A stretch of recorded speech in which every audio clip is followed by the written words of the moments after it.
Start. उपाध्यक्ष महोदय, आवश्यक वस्तुओं के अभाव और उनके मूल्यों में वृद्धि से एक गहरा आर्थिक संकट पैदा हो गया है।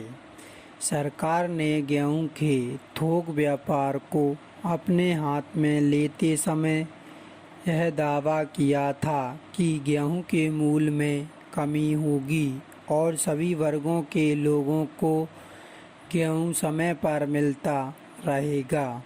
ये दोनों ही उद्देश्य विफल हो गए हैं। जब फसल आती थी तो बाजार में पर्याप्त मात्रा में गेहूं उपलब्ध होता था, परंतु इस बार गेहूं उपलब्ध नहीं है। उपभोक्ताओं की आवश्यकता पूरी करने लायक भंडार भी सरकार के पास नहीं है।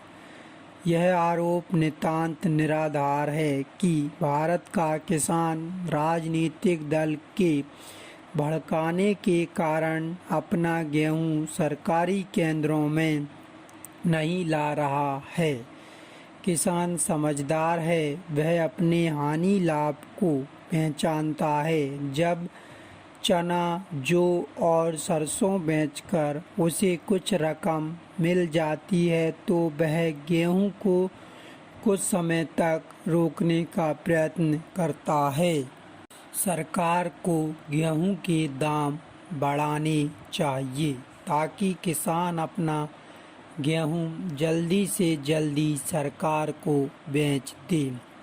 किसान को थोड़ा सा अधिक मूल्य देने में सरकार को संकोच नहीं करना चाहिए। आज कोयले की इतनी कमी है कि जहां पर कोयला होता है वहां पर भी कोयला लोगों को नहीं मिल पा रहा है। कोयले की चोर बाजारी का यह हाल है कि अगर फैक्ट्री चलाने वाले को कोयले का वैगन मिल जाता है तो वे उस कोयले से फैक्ट्री नहीं चलाते बल्कि उस वैगन को ब्लैक में बेच देते हैं। फैक्ट्री चलाने से उनको जितना मुनाफा होता है उससे ज़्यादा मुनाफा वे कोयले को ब्लैक में बेचकर प्राप्त कर लेते हैं। सरकार इस बात का पता लगा सकती है, परंतु वह पता नहीं लगा पाती है क्योंकि इंस्पेक्टर का हिस्सा फैक्ट्री वालों से बंधा हुआ होता है। इस प्रकार जब कारखाने कम चलेंगे या बिल्कुल नहीं चलेंगे तो उत्पादन घटेगा और बाजार में सामान कम आएगा। इससे चीज़ों का अभाव बना रहेगा और उनके मूल्य भी बढ़ेंगे। इस तरह से मूल्य वृद्धि को रोका जा सकता है।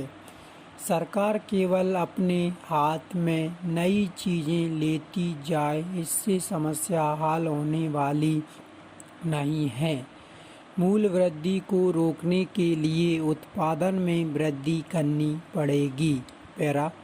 जब खाद्य समस्या का सवाल आता है तो प्रकृति को दोष देकर सरकार अपनी जिम्मेदारी से बचना चाहती है।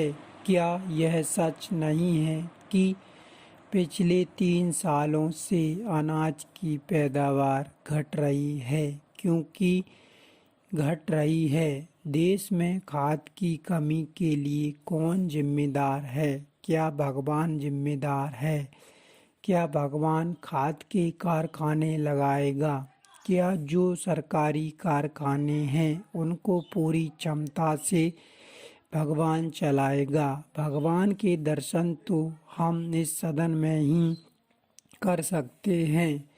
सरकार कहती है कि वर्षा कम होने के कारण बिजली कम पैदा हुई। मैं इस बात को नहीं मानता। कोयले से बिजली पैदा करने के लक्ष्य पूरे नहीं किए जा सके। अणु बिजली पैदा करने के जो लक्ष्य निर्धारित किए गए थे वे आज तक पूरे नहीं हुए हैं।